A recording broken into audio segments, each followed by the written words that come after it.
Honor al guerrero, un mensaje de Mauricio Cruz para Miguel Cabrera, recordando el pacto y honrando la amistad.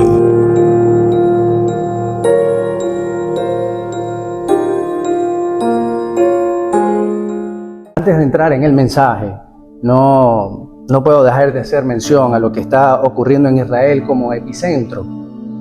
Todas las profecías así lo prescriben. Vemos cómo videos y comentarios inundan las redes sociales por la profecía de Gog y Magog.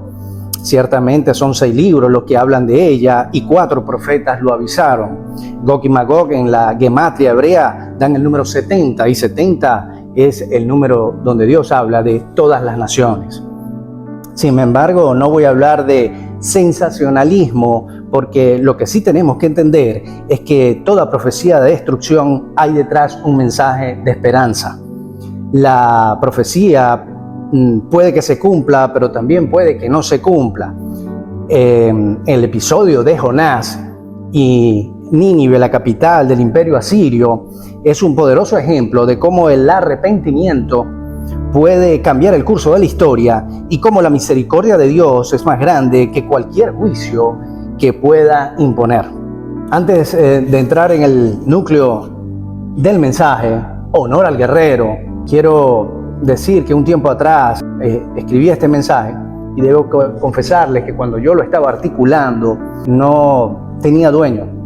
Pero un día Dios me dio el honor de caminar junto a un muchacho joven, un hermano grandioso, Miguel Cabrera. Estaba atravesando por una enfermedad. Un día lo llamé y le pregunté cómo estaba. Me dijo estas palabras: voy a luchar hasta que Dios me dé fuerzas. Fue ahí cuando supe que el mensaje que yo estaba escribiendo en ese momento era un mensaje para él. Tengo que decir que Dios me honra hoy doblemente porque puedo estar con ustedes y poder compartir esta palabra. Un lugar común en nuestras vidas. Normalmente nuestra vida transcurre afrontando momentos difíciles de toda índole: un diagnóstico médico adverso, un despido inoportuno, una separación de pareja, un divorcio, la muerte temprana o inesperada de un familiar cercano, la distancia no esperada de un buen amigo y un sinfín de etcéteras. Y en cada momento el vaso se va llenando y hasta que nos rebosa, y en ese momento puedes llegar a decir: ya no puedo más, estoy exhausto, ya no puedo seguir con esto. Esos son momentos en los que uno se deja caer sin fuerzas. Llorar y entristecerse por la prueba no es una señal de falta de fe, sino una señal que todos somos vulnerables en un mundo caído que está lleno de dolor, y aun cuando sabemos que todo está bajo el control de Dios, tenemos derecho a sentirnos afligidos. Recordar, hermanos, no extingue la prueba, pero sí hace que yo la vea con una cara diferente. Esta historia surge en las ruinas de Ziklag. Iglesia, la vida es un tiempo intermedio entre la palabra profética que Dios habló para tu vida y el lugar donde la profecía se va a cumplir. Para colocarnos en el contexto de la palabra de Dios, usted debe recordar que David, el más pequeño de sus hermanos, se calculaba que tendría unos 15 años de edad cuando fue ungido por el profeta Samuel y terminó ascendiendo al trono 15 años más tarde, tendría unos 30 años, con lo cual estamos hablando de un tiempo intermedio, 15 años, donde en ese tiempo intermedio Dios nos prepara, nos entrena, nos enseña, forja el carácter y prueba nuestro corazón. Esta palabra de Dios está basada en 1 Samuel 30. La palabra de Dios dice que David y 600 soldados retornaban del frente de batalla de los filisteos para encontrar una total devastación. Una banda de asalto, de forajidos, los amalecitas, habían arrasado la villa, saqueando y llevando consigo a las mujeres y a los niños como rehenes. La pena de los hombres se convirtió en ira, no contra los amalecitas, sino contra David. Después de todo, no había sido él quien los condujo a la batalla, no había sido su orden de que marchen la que había dejado a las mujeres y a los niños desprotegidos. No es él el culpable, entonces merecía morir. Y comenzaron a juntar piedras. David estaba comenzando a acostumbrarse de este tipo de tratamiento. Su familia lo había ignorado. Saúl protestaba furiosamente contra él y hasta practicaba el tiro al blanco con su cabeza. Y ahora el ejército, el cual, si usted se acuerda, fue a buscarlo a él y no viceversa, se había vuelto contra él. Hay quienes consideran que lo que vamos a ver en esta historia es el momento o el peor momento que haya vivido David. Pero David sacó lo mejor de esto. Mientras 600 hombres avivan su ira, David busca a Dios. Primera de Samuel 36 dice: y David se angustió mucho porque el pueblo hablaba de apedrearlo, pues todo el pueblo estaba en amargura de alma, cada uno por sus hijos y sus hijas, mas David se fortaleció en Jehová su Dios. Los sistemas de ayuda no siempre ayudan, los amigos no son siempre amigables, los pastores pueden no ser suficientes, las iglesias pueden perder el contacto con la realidad. Cuando nadie puede ayudar, tenemos que hacer lo que hizo David: volver a Dios. David se retira a solas y le pregunta a Dios: ¿debo perseguir a esa banda de forajidos? ¿Los voy a alcanzar? Y Dios le da una palabra, diciéndole: persíguelos, vas a alcanzarlos y rescatarás a los cautivos. Por tanto, David redirecciona la ira de su ejército hacia el verdadero enemigo y se encamina a la persecución de los amalecitas. También el desánimo de los hombres en mente. Todos llevaban las huellas del polvo de la larga campaña en la que había estado y no habían extinguido totalmente su ira contra David. David partió con 600 hombres hasta llegar a un arroyo llamado Besor. Allí se quedaron rezagados 200 hombres que estaban demasiado cansados para cruzar el arroyo. Así que David continuó la persecución con los 400 hombres restantes. Fíjense cómo Dios escenifica la enseñanza a través de un simple arroyo. No era un río de grandes dimensiones, donde el agua corría a una velocidad contundente. Era simplemente un arroyo. Un arroyo es un riachuelo. Los 600 hombres son guerreros. Son hombres que se convirtieron en leones que llevaban el cuchillo en la boca. Un ejército invencible. Y 200 de ellos deciden no continuar el paso. Están tan cansados que lo más importante ya no lo es tanto. No conocían la guarida de los amalecitas.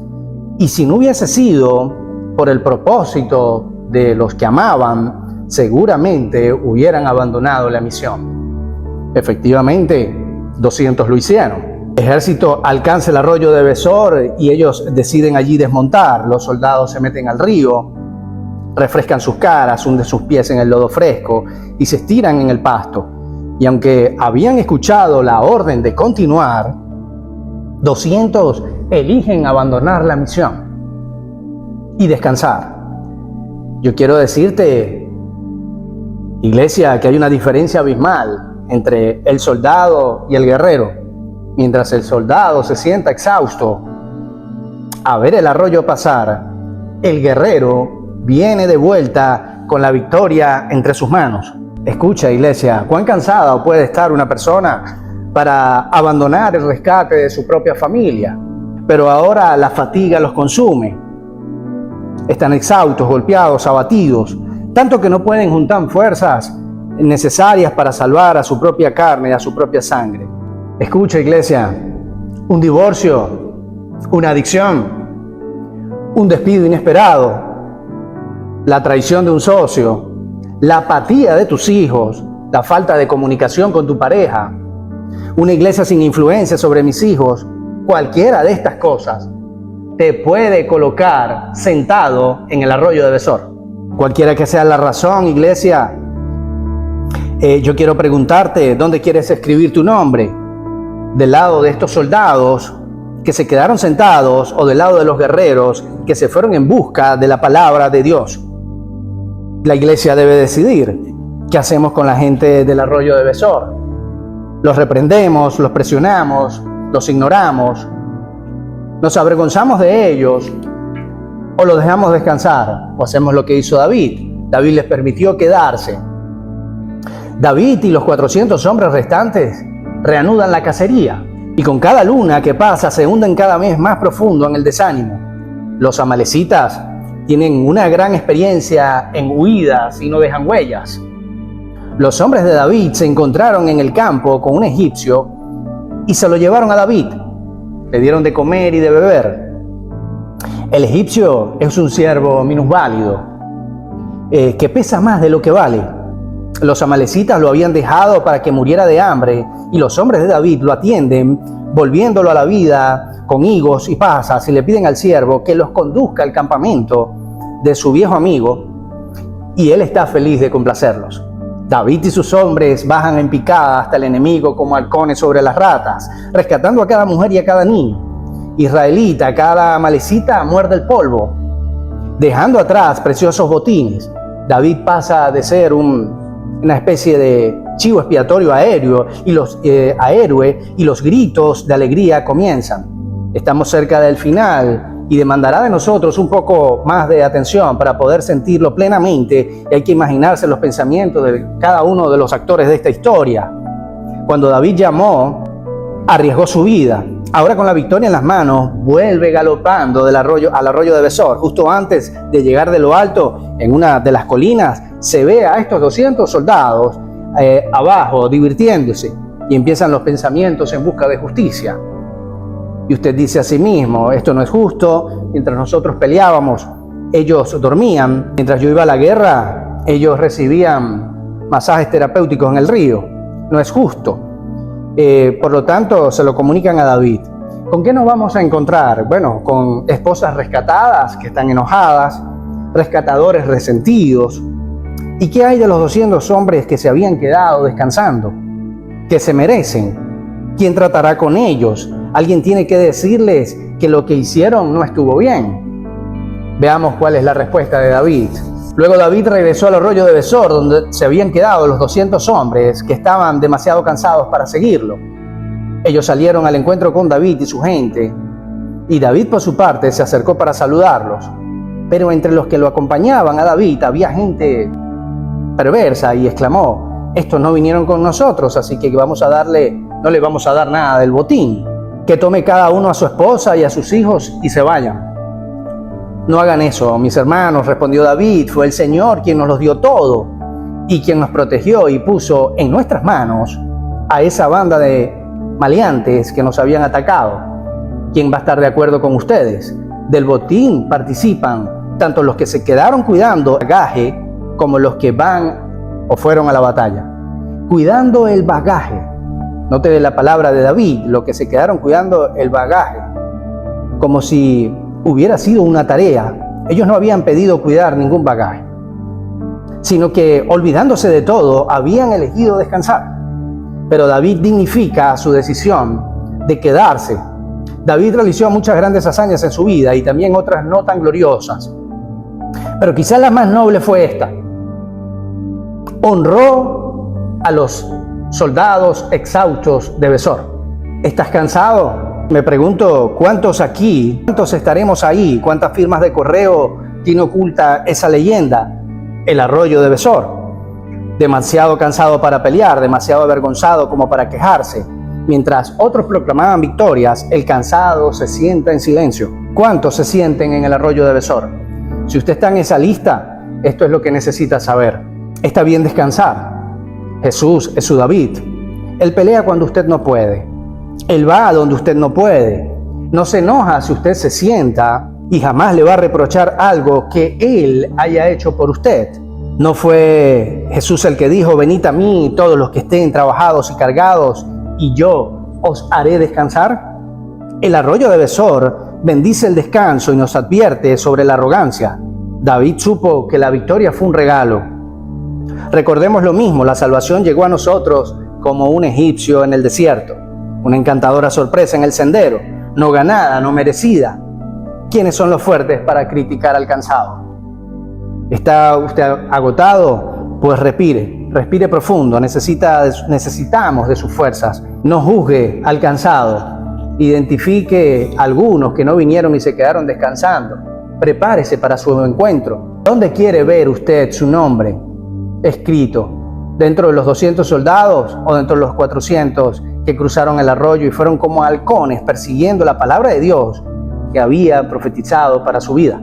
La vida en esta historia, iglesia, está fraccionada en los que tomaron la decisión de no continuar y aquellos que se fortalecieron en el Señor para perseguir la palabra que Dios les había dado. Aquel día David estableció una norma como ley de Israel, la cual sigue vigente hasta el día de hoy. Después de llegar a Siclac, David envió parte del botín a sus amigos, que eran ancianos de Judá, con este mensaje: aquí tienen un regalo del botín que rescatamos de los enemigos del Señor. Recibieron ese regalo los ancianos de Betel, de Ramot, de Negev, Hatir, Aroer, Sifmot, Estemoa, Racal, las ciudades de Jerameel, las ciudades kenitas de Jormá, Corazán, Atac y Hebrón, y los ancianos de todos los lugares donde David y sus hombres habían vivido antes. Yo quiero honrar con esta palabra a mi hermano Miguel Cabrera. Quiero honrar el pacto y honrar la amistad, porque Dios me dio el honor de estar a su lado. Quiero recordar que fue un guerrero que atravesó el arroyo de Besor, que portó el estandarte de Dios, que nos demostró que Dios era su fortaleza y que a pesar de todas las dificultades en el proceso, no se quedó sentado en el arroyo de Besor, pudiéndolo hacer, y que por muy exhausto que pudo haber estado como lo estuvo, él sabía que después del arroyo de Besor había una promesa para él, la mejor de todas las promesas, la salvación. Hermano, ahí donde está, póngase de pie y oremos al Señor. Alce sus manos al cielo como lo hizo Moisés en el monte de Horeb, porque cuando él mantenía sus brazos arriba, los israelitas prevalecían en la pelea, y cuando las bajaba, los amalecitas se iban arriba. Por muy cansado que estés, yo quiero decirte, iglesia, que no dejes de orar, no dejes de orar.